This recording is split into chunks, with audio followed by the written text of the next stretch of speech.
OC সাহেব, আপনি কি আওয়ামী লীগ এবং ছাত্রলীগ যুবলীগকে আবারও পুনর্বাসন করার চেষ্টা চালাচ্ছেন? আমরা বিভিন্নভাবে খবর পেয়েছি আপনার থানায় এখনো ছাত্রলীগ যুবলীগের কর্মীরা আনাগোনা করে।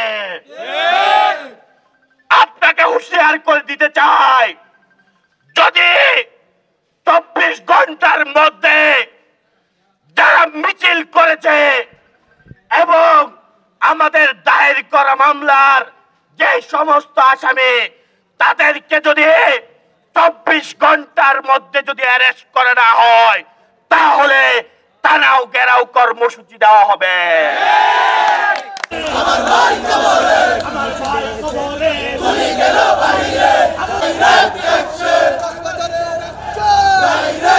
তারা চিহ্নিত সন্ত্রাসী হওয়া সত্ত্বেও তারা কিভাবে প্রশাসনের মদতপুষ্ট হয়ে প্রশাসনের আশ্রয় প্রশ্রয় নিয়ে তারা আমাদের এই বাংলাদেশের ভূখণ্ডে আবারও সবার সামনে মিছিল মিটিং করার সাহস পায়। আমরা খবর নিয়ে জানতে পেরেছি প্রশাসনের সাথে তারা লিয়াজু করে প্রশাসনের গ্রিন সিগন্যাল পাওয়ার পরে তারা রাজপথে এসেছে।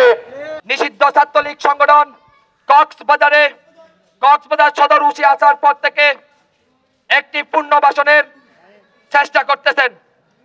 এই কক্সবাজার সদর ওসি আসার পর আওয়ামী লীগকে আশ্রয় প্রশ্রয় দিয়ে উনি আসার পর থেকে আওয়ামী লীগের বুকের দুঃসাহস বেড়ে গেছে। এই গণ অভ্যুত্থানে নির্মম কালুরাত সৃষ্টি করা ছাত্রলীগ আওয়ামী লীগ, যাদের গল্প এই কক্সবাজার সদর থানা ভুলে গেলেও ছাত্র জনতা তাদের বিচারের আওতা নিশ্চিত না করা পর্যন্ত তাদের এই বাংলার সমাজে জায়গা করে দিবে না।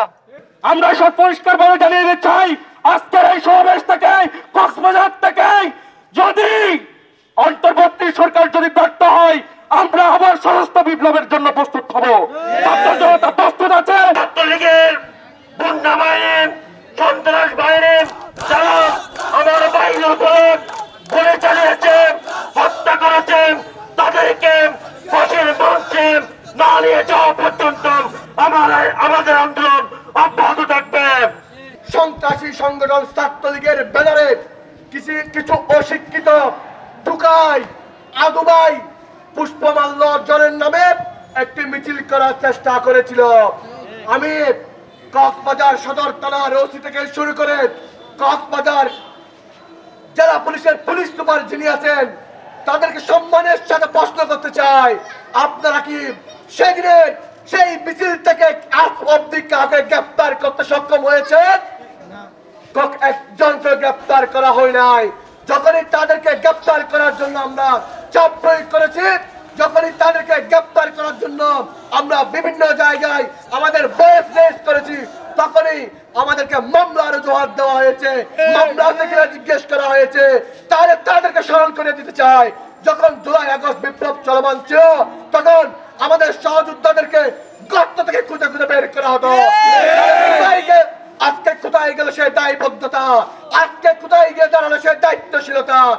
রক্তের দাগ এখনো শুকায় নাই এবং সেই জায়গা থেকে আমরা বলতে চাই, কোন ধরনের কোন ফ্যাসিস্টকে কোন বাংলাদেশে ফ্যাসিস্টদের কোন স্থান হবে না।